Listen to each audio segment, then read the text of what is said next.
experience. In Gygaxian editions of the game, and in OSR games to follow, the experience abstraction is tied closely to treasure retrieved from the dungeon. In the original edition of the game, you could likewise get experience by defeating monsters, the monsters being worth 100 or so, depending on their level versus yours, per hit die. However, by Advanced Dungeons & Dragons, or BX at least, the rate of acquisition for monster kill had been reduced tenfold, such that primarily your XP source is going to be treasure. Gary would go on to write about the subject, saying that while, for example, a thief might be better pacing joints, practicing with his lockpicks, and a fighter might be better training, sparring to represent the improvement of skill, it's a gamist abstraction. Gold for XP works, and it's fun. Much more fun than, say, role-playing casing a joint would be. But, while he does specify that it's more fun, why does it work better in-game?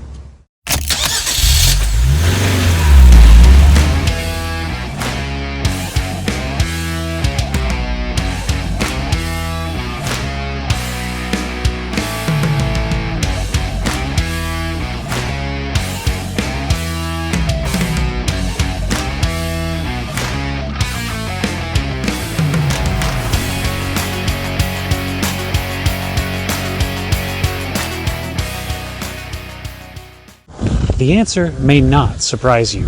In order to arrive there, consider what replaced gold for XP. Milestones. Recall, milestones are not new.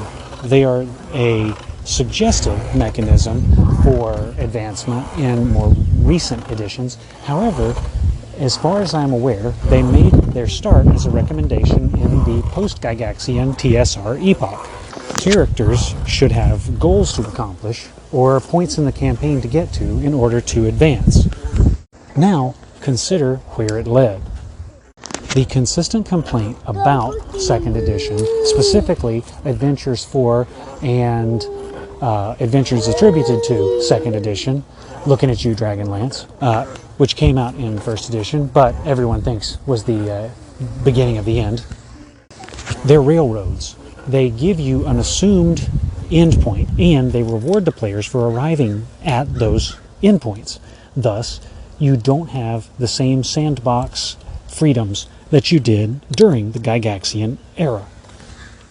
In fact, gold for XP was retained, but exclusively as an optional rule as it pertained to the thief. Fighters would get bonus XP for defeating monsters in combat, magic users would get bonus XP for casting spells, and thieves would get bonus XP for treasure.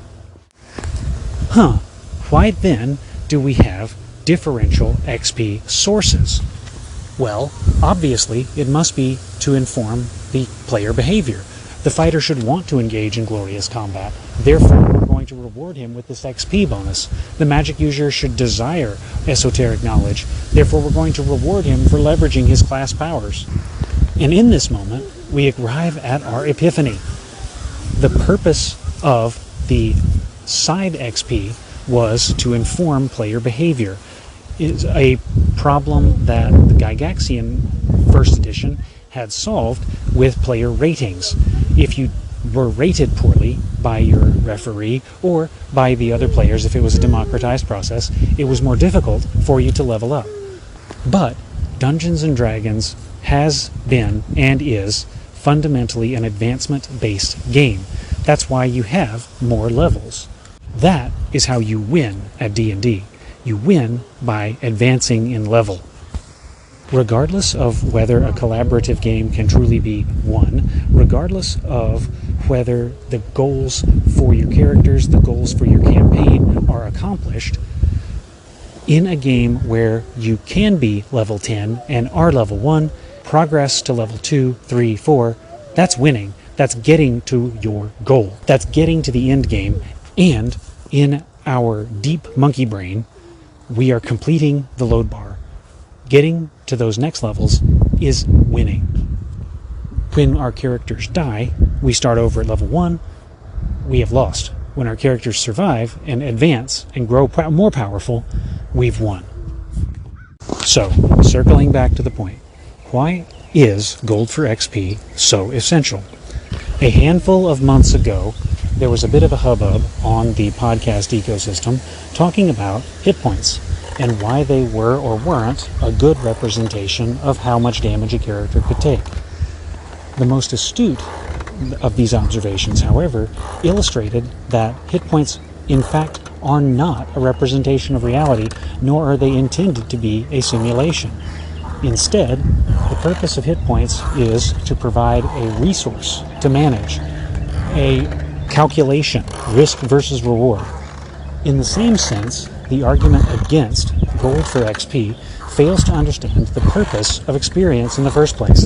An understandable misunderstanding, the word experience in our real lives indicates I'm better at my job because I have done more of my job. I've spent more time on it.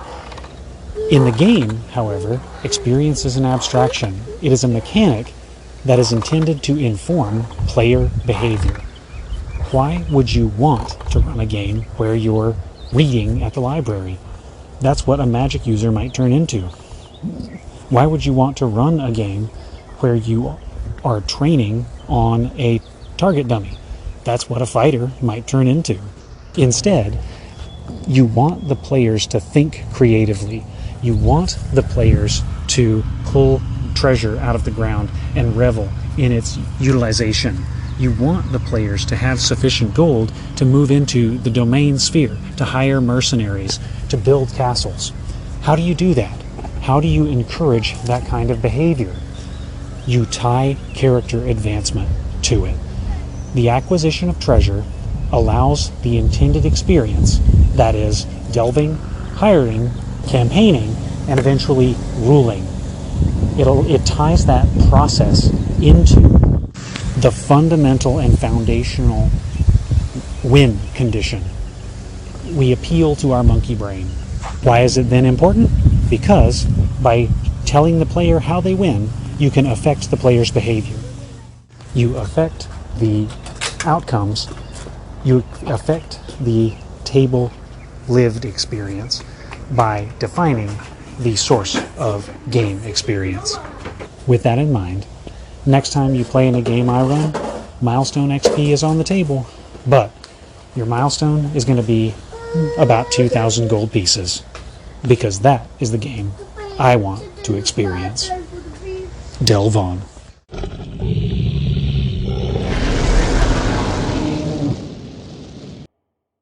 So, on regards to prep being the being adversarial to play, I agree with it. I just recently come from a convention and I saw a couple instances where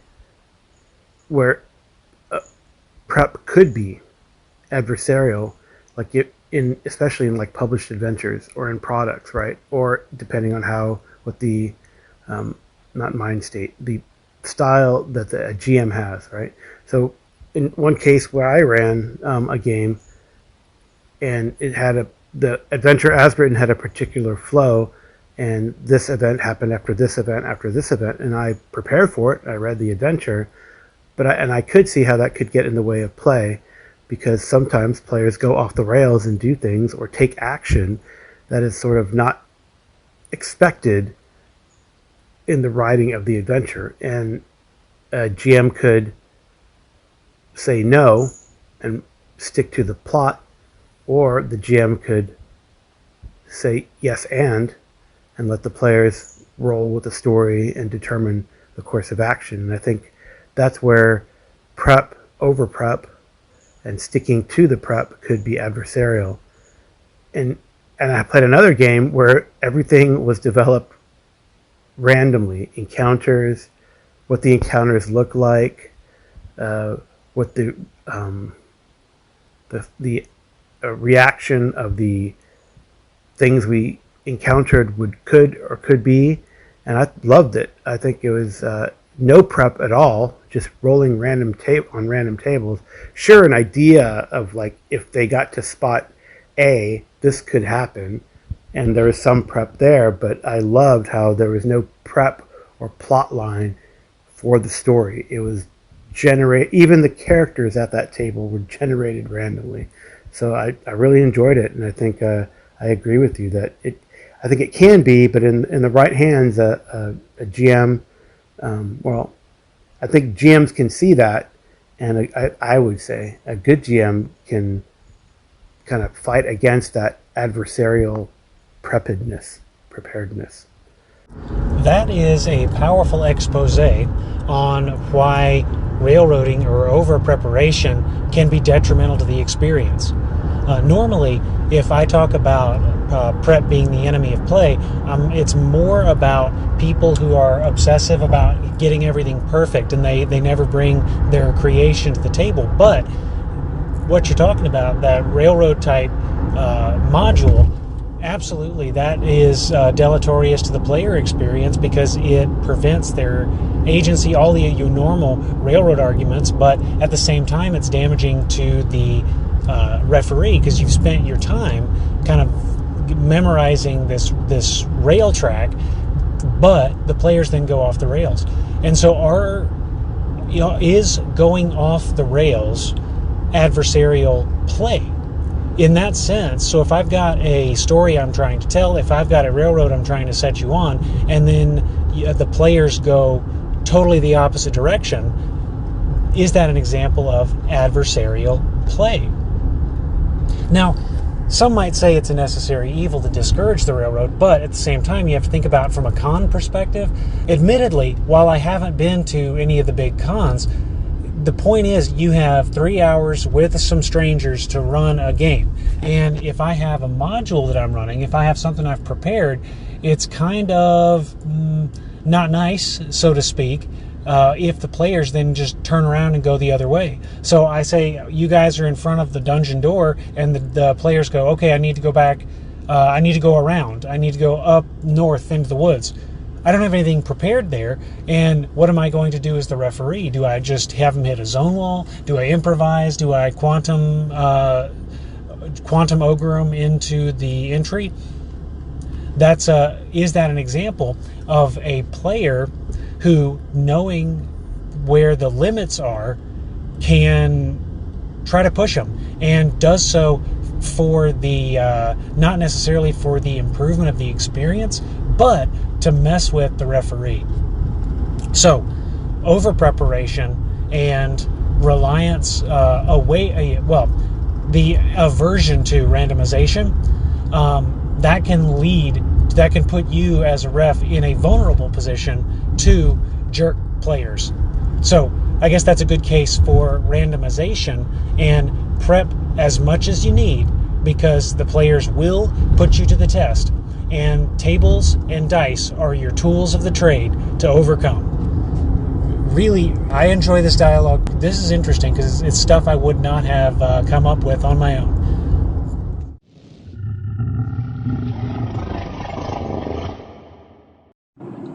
Hey Taylor, Jason here. So, yes, of course I would let dwarves or any race of beings pace and try to count by pacing if they were just going by improvision, but I would be rolling to see if they were making mistakes while they were counting those paces.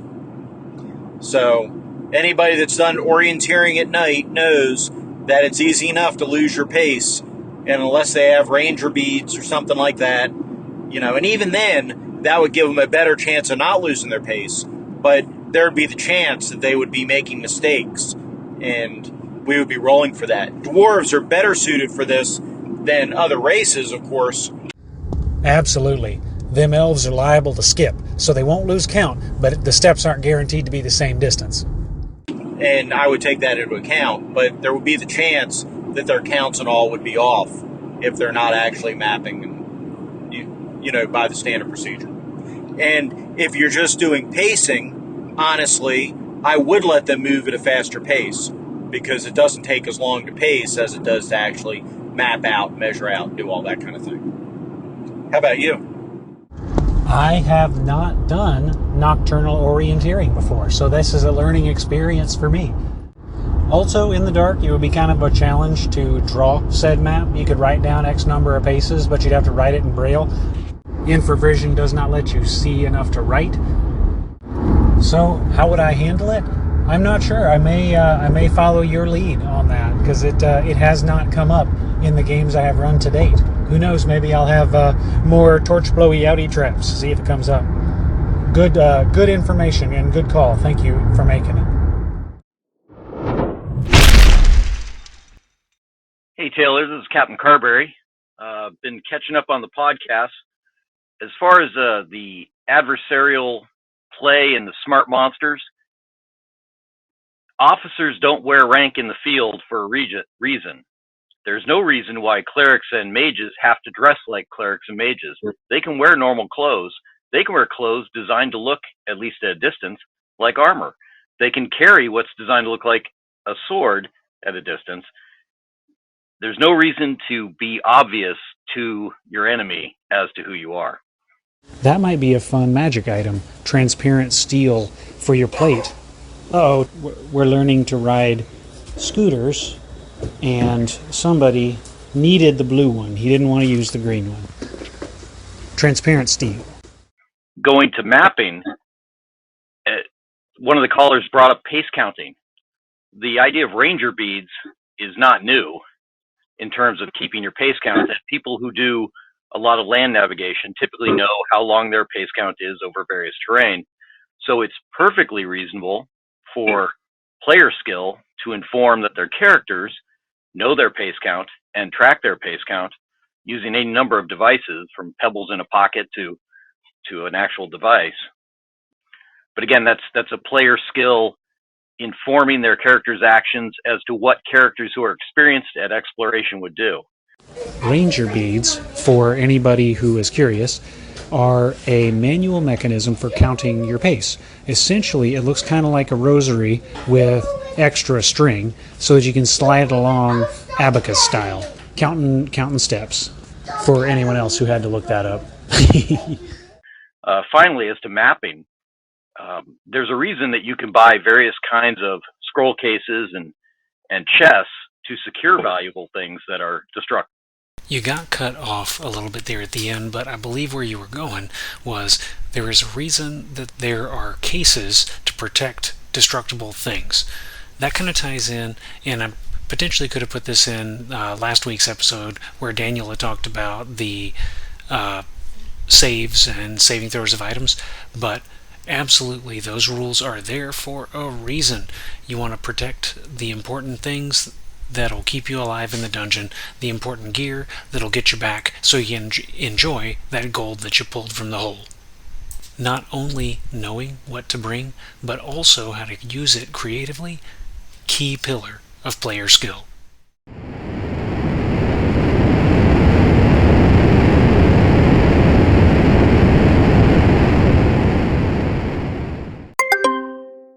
And that wraps up this episode of the Whispering GM podcast, an independently operated product released for educational and informative purposes under the Totally Steal This license. Some sound effects are retrieved from Mixkit.co and used under the Mixkit.co royalty-free music license. Others are retrieved from Pixabay, made available under the Creative Commons 0. Theme music is Raw Power, licensed through PlayOnLoot.com. Parties interested in or with questions regarding the podcast are encouraged to reach out via the methods provided on the Clearing Square Ring Mail blog. Thank you for listening, and delve on.